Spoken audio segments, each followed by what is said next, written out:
Hi everybody, Kirsten Lovett here. I'm a shamanic coach at Now Moment Journey, and today I'd like to talk to you about three things empaths, empathic people, receive from animism. So before I go into that, I just want to let you know animism is the belief that everything has a soul or spirit, and I can always talk more about that in other podcasts as well. But it comes up especially in terms of what you might call traditional cultures, which could be a number of different geographical places throughout the world, both today and in the past. And you'll hear me talk a lot about both today and in the past because I think it's important to examine the wisdom of ancient cultures, no matter where they are geographically, or what time period they were, to try and glean wisdom from that. So, but let me get back to three things empaths receive from animism. So, an empath might be a person who maybe you're aware of your psychic gifts of being like a clairvoyant person, somebody who can see with their third eye in kind of a visionary type way. You maybe see patterns or actual, outlines of spirits or whatever it is. Clairaudience, you can hear messages from, it could be a variety of places. That it's almost like can be a spectrum of different kinds of sounds or spirits. And there's so many other clairs, they call them clairs. You can be a clairsentient or claircognizant, and that's a whole nother talk in itself. But getting back to what I felt when I was first kind of navigating some of my I'll just say my clairaudient gifts, for example, one of the things I felt really kind of alone about was the kinds of ways that I enjoyed using my clairaudient gifts when they did work for me instead of against me, which is a whole nother topic in itself. But when they were working for me, they kind of like were in areas that I didn't really feel like were being talked about either on the internet, or I just didn't really seem to, there's mediumship, which I think some people enjoy the popular old standard of, using your clairaudient gifts to talk with people on the other side. And essentially that's kind of sort of what I do, but not really, because it's not just kind of, when you're thinking animistically and feeling animistically, everything's kind of in a circular fashion. It's very, it's not like a beginning, a middle, and an end where you feel like, okay, my goal today is to talk to, a spirit from 100 years ago, and that's it. And once that's done, I'm done. That's not really, that's very important, and there's a lot of people doing that work.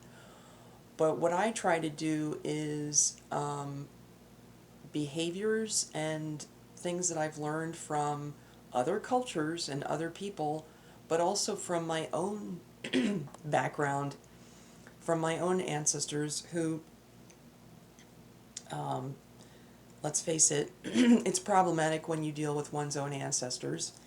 But let me get back to kind of the original topic at hand here, which is, I think, wouldn't you feel better knowing you can call on someone to help you navigate other states of consciousness? Because essentially that's what we're talking about here when we talk about animism, other states of consciousness other than human beings. And a little, I should say, physics quote here from our dear old Albert Einstein, who, I may not understand a lot of his scientific stuff, but I do get where he's coming from a consciousness side of things. And I think he may have been originally talking about atomic weapons here, but I think the meaning is useful. And that is, the quote he said was, "A new type of thinking is essential if mankind is to survive and move toward higher levels." Now, he said that in 1946, and I got this quote from the New York Times. And you can take that and run with it a lot of different ways. And the reason I'm bringing it up for this particular episode is there's a lot of things that, if you're an empathic person, somebody who understands, that you at least acknowledge that you have some kind of clairaudience, clairvoyance, claircognizance, clairsentience, etc. There's many levels of ways of using your gifts in ways that can maybe even help, dare I say, the old overused term, make the world a better place. And I think, getting back to the original topic that I want to keep coming back to, 3 things that empaths receive from animism, let me talk about that first. Because what we're doing is talking about engaging with other than human spirits in a healthy manner. If you think about that kind of in the back of your mind while I'm talking, that's kind of like the bottom line, for today's talk. And, we like to get guidance, getting guidance is always a big part of that. But for example, the first aspect of how empaths receive gifts from animism is looking at how our current Western world, and I should probably change that to say our current worldview, and because it's not always just Western. I think what we're talking about now is the 21st century, and what we're talking about when I say our current way of living in the world is whether you're in a capitalist country or a non-capitalist country, you are being subjected to a way of thinking which says we extract from things. We extract from people, we extract from the earth, we extract from what they call resources, and the commoditization or the commodification of people, places, and things. And that's not something that is in harmony with animism. So if you decide that you like the idea of animism, which I do very much, you'll find yourself kind of in this space of feeling a little bit of conflict, to say the least, because you're living in a world, it's at a dichotomous opposite of the world we currently live in. So, but sometimes it's a good thing to be that way, because we need it's almost like you need the balancing act, like a seesaw. The seesaw, if we look at the seesaw analogy, where you have one edge of the seesaw too far down so that it's all the way tipped up, a person is hanging up at the upper end and somebody's down at the ground, that's not balance. Balance is when the seesaw is when both people are directly opposite each other and parallel to the ground. That's, if we look at balance like that, we need to get to that state. And when I say we, I mean the whole world. But I think that animism, and coming back to you personally, listening to this right now and thinking, okay, how does this relate to me personally? Well, it relates to you personally because if you have an empathic gift of some state, some way, shape, or form, or a psychic gift of some way, shape, or form, there's not just one way to use it. And one of the possible ways you can use it is by being guided or trying to tap into other kinds of consciousness that aren't human. I'm not talking about aliens either here. I'm talking about on this earth, there are different kinds of consciousness. For example, there are plant states, plant spirits. There are animal spirits. There are stone spirits. And that's just 3 categories, which I'll bring up again. But again, our current society, that's another way of saying it, this 21st century society we live in, it really doesn't acknowledge and worse, it doesn't cultivate or teach or guide people who need help balancing their empathic gifts. So let's say at this point you're listening to this and you're thinking, okay, this sounds interesting. How would I go about doing this? Well, let me tell you two more things. One, and some of you who have this would be the second thing, by the way. Some of you who have a familiarity, or maybe you're a person who grew up in a traditional culture, this will not be a new thing to you.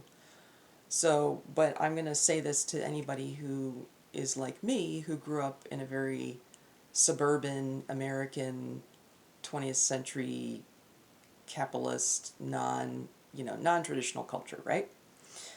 But if we were living in a traditional wisdom society, for example, the kind of society you would attach to maybe like a hunter-gatherer society, or some of the ways that you hear about from, you know, cultures in Native American areas, or, maybe a culture that is still practicing its traditional wisdom from thousands and thousands and thousands of years ago.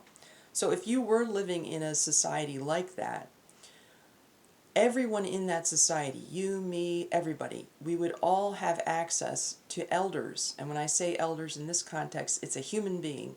We would have access to a human elder who could instruct us on how to navigate the other quote-unquote worlds or consciousnesses safely and productively and with care and with respect and with knowledge, and with various levels of practice. There would always be a teacher around who would be available to guide the society.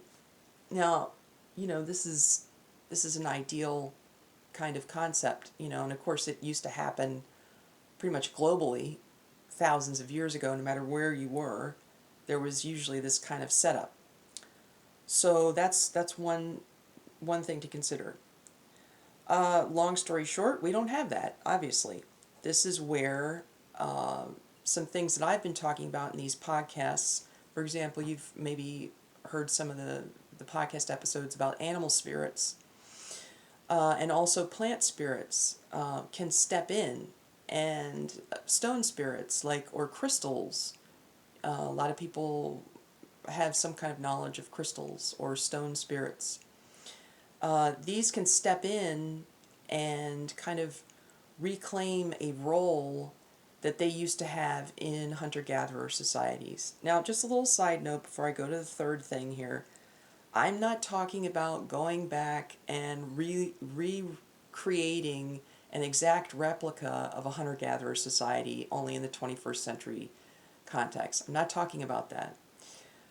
I think people, when they look to the past, they think that everyone who's also looking to the past for wisdom is wanting to just recreate the exact replica of that.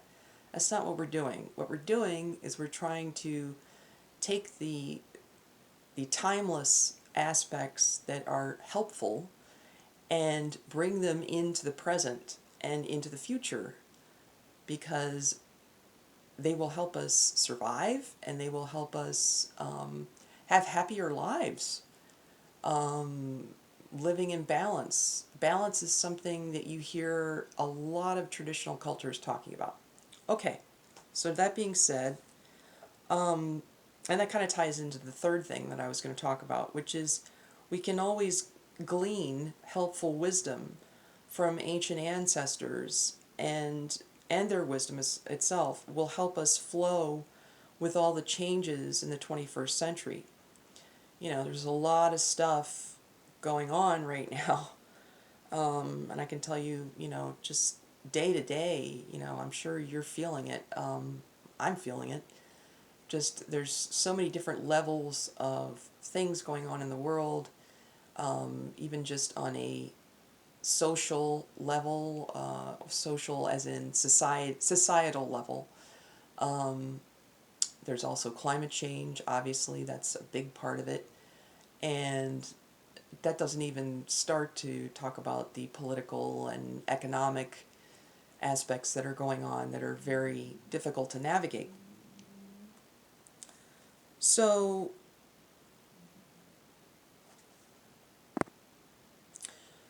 basically, what I wanted to kind of talk about in closing is what I wanted to let everybody know is at this point in what I'm trying to teach, I have had 2 courses so far that have tried to introduce people to their plant spirit family and animal spirit family. And the next class I'm going to have is going to be about the stone spirits. But I wanted to talk just a little tiny bit about what it is I'm trying to do here.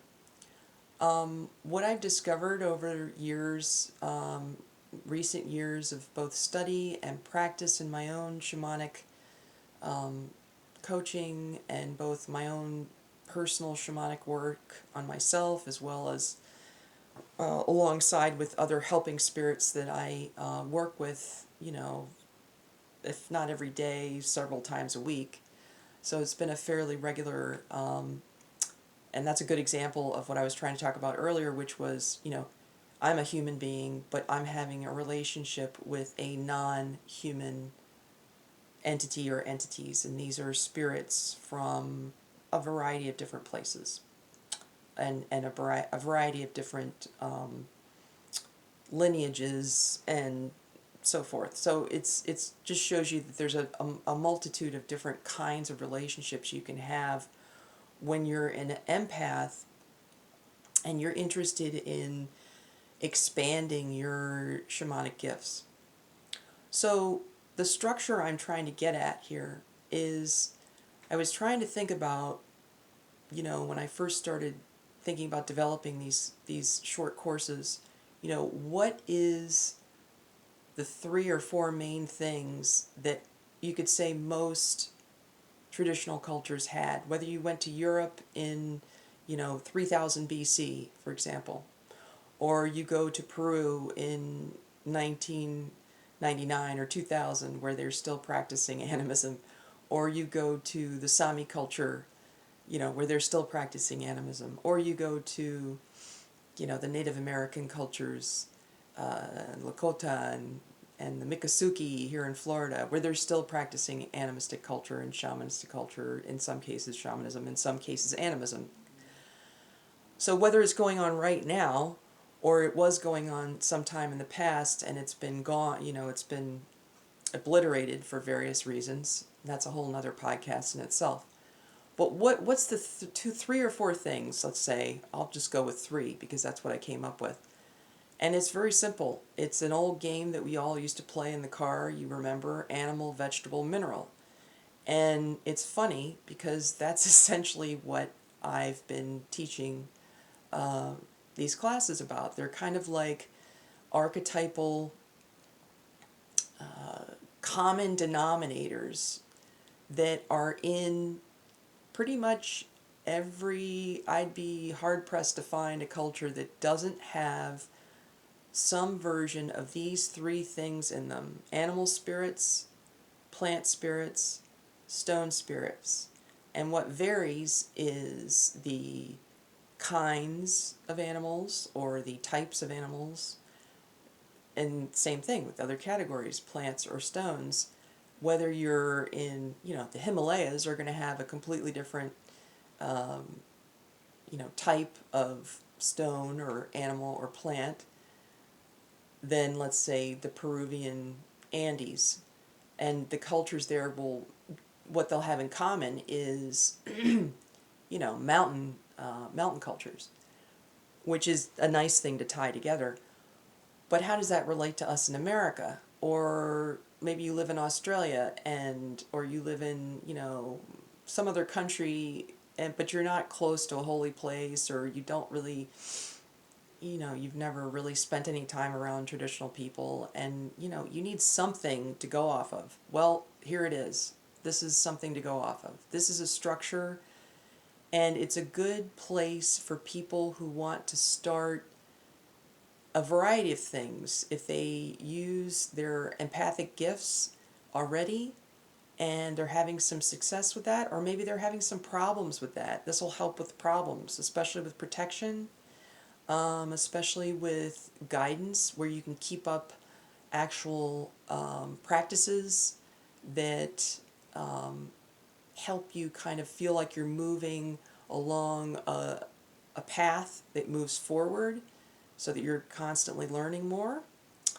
So, for example, I have a Getting to Know Your Plant Spirit Family class, which is an hour class. It's a video where it includes the shamanic journey as well, and a couple other activities. And then I recently offered the Getting to Know Your Animal Spirit Family class, which, in addition to the hour plus class, as well as the shamanic journey to meet your animal spirit, there's also a PDF booklet, a 20 plus page PDF booklet that has journal prompts and questions for you to, kind of consider in your own development, as well as some frequently asked questions that I've had in the past. But it's got some space for you to kind of do some of your own, writing and discovering as well. And that was just a recent class that we had. And these are available at my Linktree address, and I'll put that in the comments. And I also wanted to mention that I'm also co-creator of Shamanic Earth Medicine, which is a Patreon community that we've had for a few years, and it's full of some really fun people, and also myself and my sister have been contributing to this for at least 3 years. It's full of videos that are very helpful with a variety of topics: shamanic journeying, plant spirit wisdom. I've talked about sacred tobacco and weather work. This is also an area that I'm interested in. And you can join us for as low as $1 per month. That's the one video per month that you get for that. And then we have more benefits for people at $5 a month. You also get to participate in our monthly ceremonies. And this last ceremony that I did was a shamanic journey to meet your stone spirit. And we have monthly ceremonies every month that you could participate in. And then at the $15 per month level, one of us will do an intuitive reading where we ask our helping spirits a question on your behalf. And you also get additional access to more class discounts, and that's available at that level. You can find out more about that at www.patreon.com/shamanic earth medicine. And my Linktree account is where you can kind of access, various YouTube, and there's a lot of free stuff at my Linktree account as well. That's at www.linktr.ee/now moment journey. And that's all together, no spaces. But I'll put this stuff in the comments. And I encourage you to check out my YouTube. I've got a recent video I did this year called What is an Animal Spirit? And it's right up there for free on my YouTube account. And there's a few other videos up there that you might find interesting, especially since it's now in the holidays. I encourage you to look at, I did a series about Ellen, which is Ellen of the Ways, which is a deer spirit, and some of the research and personal experiences I had stemmed from a combination of visions and clairaudient experiences. And then once I read some research about it, some of this material goes back like thousands of years. So some of you might be interested in more of a European and British Isles background, because a lot of people come from those areas over to not just North America, but a lot of places. And so you might want to check that out. There's also a free YouTube about the Sacred Bear ritual worship during winter solstice, and that's also very timely with the holidays. So I encourage you to, when you go to my link tree, you'll see a couple videos there that you can just click on one of the free videos and it'll take you to my YouTube account. And so until we meet again, have a wonderful week and weekend.